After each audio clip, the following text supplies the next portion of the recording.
स्वच्छ है? Is there love for others in your heart? क्या आपके हृदय में दूसरों के लिए प्रेम है?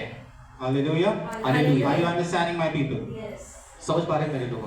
You see, most of us, when you are fasting, देखिए कि हमें से अनेक लोग जब वे उपवास करते हैं, and that time only you will have a fight with your neighbor. उसी वक्त क्या करते हैं? अपने पड़ोसी से झगड़ा मोल लेते हैं। Now, when that fight, what you start, you also start abusing, you also start giving bad words to them. और फिर झगड़े के दौरान ऐसा होता है, आपका पड़ोसी गाली गलौज करता है तो आप भी जो है उसके प्रत्युत्तर में गालियां देना शुरू करते हैं। So you will also do the same thing. तो आप भी जो है जैसा वो कर रहा है, आप भी जो है शेर को सवा शेर वैसा। So is that Lent? तो क्या ये लेंथ है? No, that नहीं। is not Lent. ये लेंथ नहीं है। Does God really care about your fasting? क्या परमेश्वर वाकई आपके उपवास को जो है मायने देता है? You will say, oh, I'm not going to eat non-veg for this next 40 days. आप ये कहेंगे कि नहीं, अगले 40 दिन जो है मैं बिल्कुल भी मटन चिकन जो है नहीं खाऊंगा। I will just pray and pray this 40 days. और मैं केवल 40 दिन जो है प्रार्थना करूंगा। I will not drink for 40 days. मैं 40 दिन के लिए बिल्कुल भी जो है शराब नहीं पीऊंगा। No, not at all. God doesn't care about what you do. नहीं, ये जो चीजें है इसका परमेश्वर को कोई लेना देना नहीं है। Does He care when you are rude to people? क्या परमेश्वर जो है इस बात का परवाह करता है कि आप लोगों के साथ में असभ्य जो है बर्ताव करते Does हैं? He care when you have jealousy for people?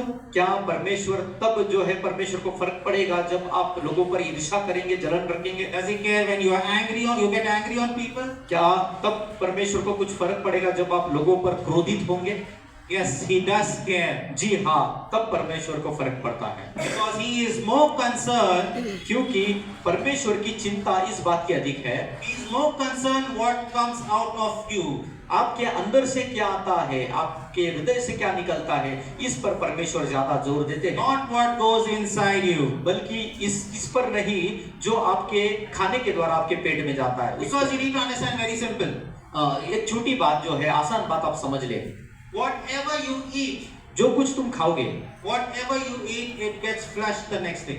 जो कुछ भी तुम खाओगे वो आपके पेट के द्वारा जो है पेट के अंदर से फिर शरीर के बाहर निकल जाएगा दूसरे दिन। It is not going to be in your stomach. वो आपके पेट में नहीं रहता। But what comes out of your mouth, लेकिन जो आपके मुख के अंदर से, जो दिल के अंदर से बाहर आता है मुख के द्वारा, it's going to hurt someone in the front. तो उसके द्वारा क्या होगा? कोई ना कोई आपके शब्दों के कारण दुखी होगा। It's going to give a negative thought about you and your religion to someone. उसे चोट पहुंचेगी उसके मन को, और वो आपके प्रति और आपके धर्म के प्रति, आपके विश्वास के प्रति नकारात्मक सोच उसके दिल में आएगी। And this is going to make the devil more happy. तो इससे क्या होगा? शैतान जो है आपके इस व्यवहार के कारण शैतान संतुष्ट हो जाए, खुश हो जाएगा। And our God doesn't teach this.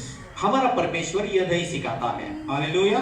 Hallelujah. So the few things that you need to give up on Lent is, और कुछ चीजें हैं जो आपको इस समय में छोड़ देनी है। it's not materialistic things, वो संसारिक चीजें नहीं है, but it should be your anger, your bitterness, your guilt, your jealousy.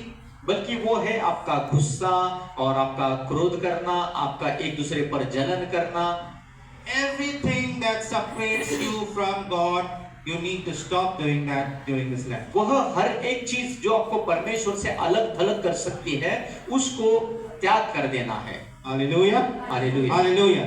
And what you need to take on is, और कौन सी चीजें अपनानी है? you need to take on happiness, joy, love, forgiveness. और कौन सी चीजें आपको ले लेनी है? वो है खुशी, वो है प्रेम और वो है क्षमा। Hallelujah. Hallelujah. Hallelujah. Are you understanding me, church? मेरी बातें समझ पा रहे हैं से? I hope no one is sleeping. और मैं आशा करता हूँ कि किसी को भी नींद नहीं आ रही है। Hallelujah. Hallelujah. So fasting is not about proving your strength. और उपवास यानी कि ये नहीं कि मैं कितना शक्तिशाली हूँ, कितना बलवान हूँ, उसको साबित करना। It's not about proving your strength and saying, oh, I can fast. और इसका मतलब ये नहीं कि अरे मैं काफी जो है दष्टपुष्ट हूँ, मैं उपवास रख सकता हूँ। But it's about relying on God. परंतु उपवास का सही अर्थ है कि परमेश्वर पर पूरी तरह से निर्भर बनना। Hallelujah. Hallelujah. Because Bible says, क्योंकि बाइबल ये कहती है, you should not live only on bread. Bible कहती है कि केवल तुम रोटी पर जीवित ना रहो, but by every word that comes out of God's mouth. बल्कि उस पर जीवित रहो जो हर एक शब्द परमेश्वर के मुख से निकलता है। Hallelujah. Hallelujah. So with this you should know that fasting is only not about food, it's also about prayer. तो इससे आप समझ लें कि उपवास यानी कि केवल रोटी का त्याग करना नहीं, बल्कि उपवास यानी कि प्रार्थना करना भी है। Because prayer is a lifeline of faith. क्योंकि प्रार्थना जो है वो विश्वास का जीवन है। It's how we get connected to God. वो जीवन रेखा है, विश्वास जो है जीवन रेखा है, प्रार्थना जो है जीवन रेखा है विश्वास का, और ये दिखाता है कि हम कैसे परमेश्वर से जुड़ सकते हैं। It's how we pour out our heart to God. कि हम अपना हृदय परमेश्वर के सामने कैसे उंडेल दें, And how we listen to God's voice. हम परमेश्वर की वाणी को कैसे सुने। Hallelujah. Hallelujah. So prayer is not just asking for things. प्रार्थना यानी कि केवल अपने जो जरूरतमंद चीजें हैं वो परमेश्वर से मांगना नहीं होता। It's that you need to know how is God's personality. तो प्रार्थना यानी कि हमें परमेश्वर के व्यक्तित्व को पहचानना होता है। And you need to start deepen your intimacy relationship with God. और परमेश्वर के साथ आपके उस घनिष्ठ संबंध को बनाए रखना होता है। Hallelujah. Hallelujah. Hallelujah. Let's go into Matthew 6, मत्ती 6 अध्याय 9 to 13. 9 से लेकर के 13 वचन तक।